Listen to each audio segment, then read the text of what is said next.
नमस्कार, prime time में आपका स्वागत है। मैं हूं साक्षी सभरवाल। प्राइम टाइम में आगे बढ़ने से पहले आज दिन भर की कुछ खास बड़ी बातें। साल 1999 में आज ही के दिन भारत ने दुनिया के सबसे दुर्गम युद्ध क्षेत्रों में एक द्रास में पाकिस्तान को खदेड़कर कारगिल युद्ध में जीत हासिल की थी। देश भर में इस जीत का आज जश्न मनाया जा रहा है।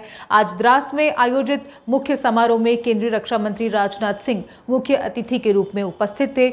उनके साथ सेना प्रमुख जनरल मनोज पांडे और वायुसेना प्रमुख air chief marshal BR. Chaudhary ने द्रास में कारगिल युद्ध स्मारक पर पुष्पांजलि अर्पित की। इस दौरान राजनाथ सिंह ने बहुत बड़ा बयान दिया। उन्होंने कहा कि भारत अपने सम्मान और गरिमा को बनाए रखने के लिए नियंत्रण रेखा LOC को पार करने के लिए तैयार है और सभी देशवासियों से ऐसी स्थिति में जवानों का समर्थन करने के लिए उन्हें तैयार रहने का आह्वान किया। राजनाथ सिंह ने कहा कि कारगिल युद्ध भारत के ऊपर एक थोपा गया युद्ध था। उस समय देश ने पाकिस्तान से बातचीत के माध्यम से मुद्दों को सुलझाने का प्रयास किया। आज कारगिल विजय दिवस के अवसर पर जम्मू कश्मीर में बहुत सारे कार्यक्रमों का आयोजन किया गया और इस युद्ध में विजय मिलने की जीत का जश्न मनाया गया। आज बहुत सारे कार्यक्रम आयोजित हुए। इसके अलावा जम्मू कश्मीर सरकार ने लगभग 3 दशकों के बाद कल श्रीनगर के 2 मार्गों पर सुबह 6 से 8 बजे तक यानी अपने पारंपरिक मार्गों से 8वें मुहर्रम जुलूस की अनुमति देने का फैसला किया है। इस बात की जानकारी डिवकॉम कश्मीर विजय कुमार बदूरी ने दी है। आपको बता दें कि 3 दशकों बाद इन पारंपरिक मार्गों पर मुहर्रम का जुलूस निकालने को लेकर कई बैठकों का आयोजन हुआ और अंत में शिया समुदाय से जुलूस में शामिल होने वाले लोगों की जो संख्या है उसका ब्यौरा प्रशासन ने मांगा था। खैर आज डिवकॉम ने इस बात की जानकारी दे दी है कि इन पारंपरिक मार्गों पर 8वें मुहर्रम जुलूस को निकाला जाएगा। तो ये अपने आप में एक बहुत बड़ी बात है। देखिए, जो यहाँ पे हमारे सिया भाइयों की एक लॉन्ग पेंडिंग डिमांड थी कि लगभग 32-33 साल से जो है एक गुरु बाजार से और डल गेट तक का जो 8वां मुहर्रम का जो प्रोसेशन होता था वो नहीं अलाउ किया जाता था। तो इस बार एडमिनिस्ट्रेशन ने सीरियसली इसको पहले से ही देख रहे थे कि क्योंकि ये बहुत एक सेंटिमेंटल मुद्दा रहा है हमारे शिया भाइयों का, तो एडमिनिस्ट्रेशन ने डिसाइड किया है कि इसको जो है अलाउ किया जाएगा कल और ये एक हिस्टोरिक डिसीजन होगा और इसकी मैं मुबारकबाद देता हूँ अपने शिया भाइयों को और बाकी हमारी जो कश्मीर की जो आवाम है कि जो जाने जाते हैं प्यार मोहब्बत के लिए और जो अब तक नहीं हो पाया था, आज उन सब ने जैसा माहौल बनाया हुआ है तो एडमिनिस्ट्रेशन को ये डिसीजन लेने में आसानी हुई। इसके अलावा आज एक और खबर जो है वो सुर्खियों में रही। जम्मू पठानकोट नेशनल हाईवे पर तरना पुल क्षतिग्रस्त होने के कारण जो ट्रैफिक डाइवर्जन किया गया है उस कारण लंबा जाम लग रहा है और मडीन सांजी मोड़ रोड पर लंबे जाम में सैकड़ों वाहन फंसे रहे और ये ट्रैफिक जैम जो है रात 2 बजे से शुरू हुआ था और करीब 8 किलोमीटर ये लंबा जाम लगा रहा। इस जाम में कई स्कूली वाहन जो थे वो भी फंसे रहे और इसी को लेकर कांग्रेस ने आज तरना पुल को जल्द ठीक करवाने की मांग को लेकर प्रदर्शन किया। उन्होंने कहा कि PMO में डॉक्टर जितेंद्र सिंह के बैठने के बावजूद इतने दिन से अभी तक इस पुल को बनाने की कोई सुध नहीं ली गई है, जबकि अमरनाथ यात्रा लगातार चल रही है। अमरनाथ यात्री लगातार जम्मू कश्मीर में आ रहे हैं, लेकिन 15 दिन बीत जाने के बाद भी इस पुल को ठीक करने को लेकर कोई भी कदम नहीं उठाए गए हैं। आपने देखा कि कितनी मतलब कि 10-15 दिन हो गया हमारा ये पुल को, ये जो पुल का 1-2 पिलर जो बह गए थे, लेकिन आज तक जो हमारे यात्री हैं, हमारे लोग हैं, जो ये कनेक्टिविटी है, ये आज तक जो गवर्नमेंट है, जो सेंट्रल गवर्नमेंट है, जो हमारे जितेंद्र सिंह जी जिन्होंने बहुमत से जहाँ हीरा नगर से कठुआ से और जो वोट लेके मेंबर पार्लियामेंट इस वक्त PMO हैं, आज तक उन्होंने यहाँ पे कोई ना पुल की सूद ली ना लोगों को जो नुकसान हुआ, क्योंकि बच्चियाँ हमारी यहाँ ज़िले में जो बह गई उनके घर तक नहीं आए, वो यहाँ से मिसिंग है। हमारे मिसिंग MP हैं। आज हम चाहेंगे कि हम थाना में जाके उनकी मिसिंग रिपोर्ट भी करवाएं कि यहाँ पे कोई सूद लेने नहीं आया, ना कोई LG को पता है, वो हवाई चक्कर लगा के सिर्फ इनका जो यहाँ पे इन्होंने जीत के सिर्फ माफिया खड़ा किया, टोल माफिया खड़ा किया, टोल माफिया खड़ा किया, शराब के ठेके जो हैं वो आप देख लें, और पुल जो हमारे ये महाराजा के टाइम के पुल थे, राजा महाराजा के, वो अभी तक भी खड़े हैं। लेकिन इन्होंने आप जो भी 2014 के बाद जम्मू कश्मीर क्या पूरे हिंदुस्तान में जो पुल बने हैं, आज उनका नामो निशान, थोड़ी सी बाढ़ आई, सब यहाँ से खत्म हो चुका है। और अब प्राइम टाइम में बात मुख्य मुद्दे की। जम्मू कश्मीर में पहाड़ी समुदाय को मिला अनुसूचित जनजाति का दर्जा। जम्मू कश्मीर में केंद्र ने विधानसभा चुनाव से पहले परिसीमन का काम पूरा हो जाने के बाद वंचित और पिछड़ी जातियों को दूसरे राज्यों की तरह संवैधानिक अधिकार सुनिश्चित करने की दिशा में कदम बढ़ा दिए हैं। जम्मू कश्मीर में आज का दिन पहाड़ी लोगों के लिए बेहद खास बन गया। पहाड़ी लोगों को अनुसूचित जनजाति का दर्जा देने को लेकर लोकसभा में पेश किए गए पहाड़ी बिल को ध्वनि मत से पारित कर दिया गया। इस फैसले ने 50 साल पुरानी मांग को पूरा किया है। लोकसभा में जम्मू कश्मीर अनुसूचित जनजाति आदेश संशोधन विधेयक 2023 को पारित कर दिया गया। इसके तहत पहाड़ी समुदाय को अनुसूचित जनजाति का दर्जा मिल गया है। इस बिल के तहत अब जम्मू कश्मीर के पहाड़ी, गद्दा, ब्राह्मण, कोली, वाल्मीकि वर्ग को अनुसूचित जनजाति का दर्जा मिला है।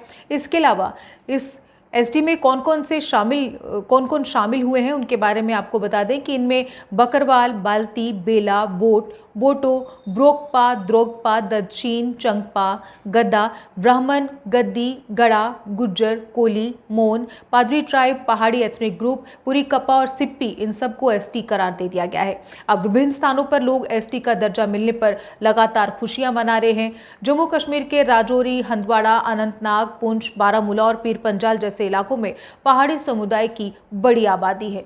2011 की जनगणना के मुताबिक जम्मू कश्मीर में गुज्जर बकरवाल की आबादी 15 लाख के करीब है, जबकि पहाड़ी आबादी की अगर बात करें तो लगभग 10 लाख। गुज्जर बकरवालों को 1992 में एसटी का दर्जा दिया गया था और आर्टिकल 370 हटाए जाने के बाद उन्हें पॉलिटिकल रिजर्वेशन भी दिया गया। वहीं आपको बता दें कि गुज्जर बकरवाल समुदाय को प्राप्त आरक्षण कोटे और सुविधाओं में किसी भी प्रकार की कटौती नहीं की गई है। गुज्जर बकरवाल समुदाय को वर्तमान में 10% आरक्षण मिल रहा है और उसमें किसी भी तरह की कोई भी छेड़खानी, कोई भी कटौती नहीं हुई है। वहीं लेह और कारगिल को पहले एसटी का दर्जा प्राप्त था, लेकिन उससे गुज्जर बकरवाल के एसटी दर्जे पर भी कोई असर नहीं था और वैसी व्यवस्था अब भी की गई है। यहाँ ये बताना असंगत नहीं होगा कि मौजूदा परिस्थितियों में जम्मू कश्मीर विधानसभा में अनुसूचित जनजातियों के लिए 9 सीटें आरक्षित हैं।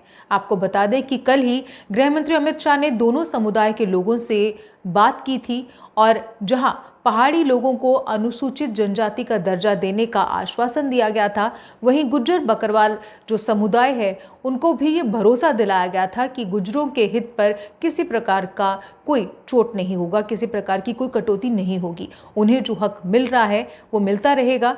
आपको ये भी बता दें कि मौजूदा मॉनसून सत्र में आरक्षण संबंधी 3 बिल, जिनमें जम्मू कश्मीर अनुसूचित जाति संशोधन बिल 2023, जम्मू कश्मीर अनुसूचित जनजाति संशोधन बिल 2023 तथा जम्मू कश्मीर आरक्षण संशोधन बिल को लिस्ट किया गया है। हालांकि जब पहाड़ी भाषियों को आरक्षण देने पर विचार होने की खबरें सामने आई थी, तब गुज्जर समुदाय के लोगों ने पहाड़ियों को आरक्षण का विरोध करना शुरू कर दिया था, लेकिन पहाड़ी लोग बेहद खुश हो गए थे। खैर, सरकार ने इस स्थिति को भांपते हुए किसी प्रकार के टकराव को टालने के लिए, रोकने के लिए गृह मंत्री ने दोनों समुदायों के साथ बैठक की, उन्हें बैठक में बुलाया, दोनों समुदायों के प्रतिनिधिमंडल को जेके हाउस में ठहराया। दोनों समुदाय के 25-25 लोगों को इस प्रतिनिधिमंडल में शामिल किया गया था, उन्हें बुलाया गया था।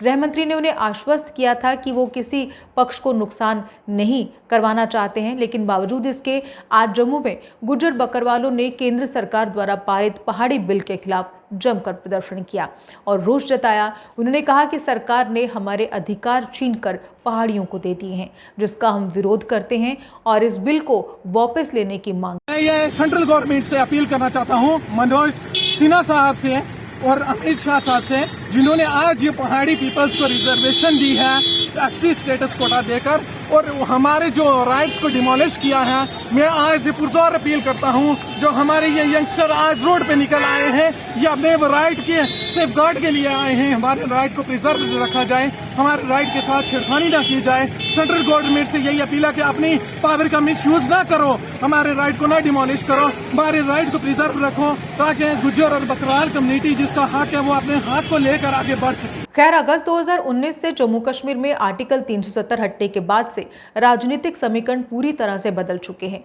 यहाँ पहले 87 सीटें थी, जिसमें लद्दाख की 4 सीटें भी शामिल थी। हालांकि लद्दाख के केंद्र शासित प्रदेश के रूप में अलग होने के बाद जम्मू कश्मीर में 83 सीटें ही बची।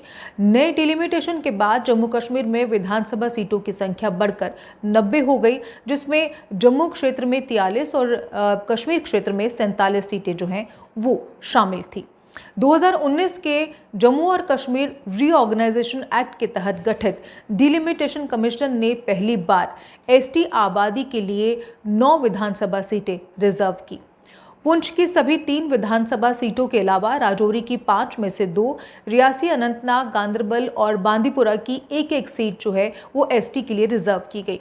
माना जा रहा है कि पहाड़ी समुदाय को एसटी रिजर्वेशन के दाव से राज्य के 1 दर्जन विधानसभा सीटों पर असर पड़ सकता है। इसमें कश्मीर डिवीजन की 8 सीटें हैं, जबकि 4 सीटें जम्मू की। बीजेपी अब तक पहाड़ी हिंदू वोटरों पर मजबूत पकड़ बनाने की कोशिश करती रही है। अब मुसलमान पहाड़ियों को भी रिजर्वेशन उन्हें अपने साथ जोड़ने की कोशिश के रूप में देखा जा रहा है। अगर इससे पहले की बात करें तो इससे पहले गुर्जर समुदाय से आने वाले गुलाम अली खताना को राज्यसभा के लिए नॉमिनेट कर मोदी सरकार ने इस समुदाय को सादे रखे रहने की कवायद की थी। खैर, जो पहाड़ी समुदाय की अधिकांश आबादी मुस्लिम है, जिसका एक बड़ा तबका परंपरागत रूप से नेशनल कॉन्फ्रेंस का वोटर रहा है। कुछ पीडीपी और कांग्रेस को भी वोट देते हैं। वही गैर मुस्लिम पहाड़ी आबादी जो है वो कांग्रेस, पीडीपी, नेशनल कॉन्फ्रेंस और बीजेपी में बटी हुई है। आज पहाड़ी बिल पास होने पर भाजपा यूटी अध्यक्ष रविंदर रैना ने केंद्र सरकार के फैसले को ऐतिहासिक बताते हुए कहा कि सबका साथ, सबका विकास और सबका विश्वास का नारा वास्तविक रूप से पूरा हुआ है, जिसने पिछले 70 वर्षों में पहाड़ों पर हो रहे अन्याय को दूर कर दिया है। खैर, आज के प्राइम टाइम में ये थी पूरी जानकारी आज के पहाड़ी बिल को लेकर, किस तरह से इसका विरोध हुआ, किस तरह से आज बहुत जगह खुशियां मनाई गई और ये खुशियां लंबे समय तक मनाती जाती रहेंगी। तो ऐसे ही ताज़ा खबरों के लिए जुड़े रहिए जेके अपडेट के साथ और मुझे दीजिए इजाज़त। नमस्कार। जम्मू कश्मीर की खबरों के लिए जुड़े रहिए जेके अपडेट के साथ।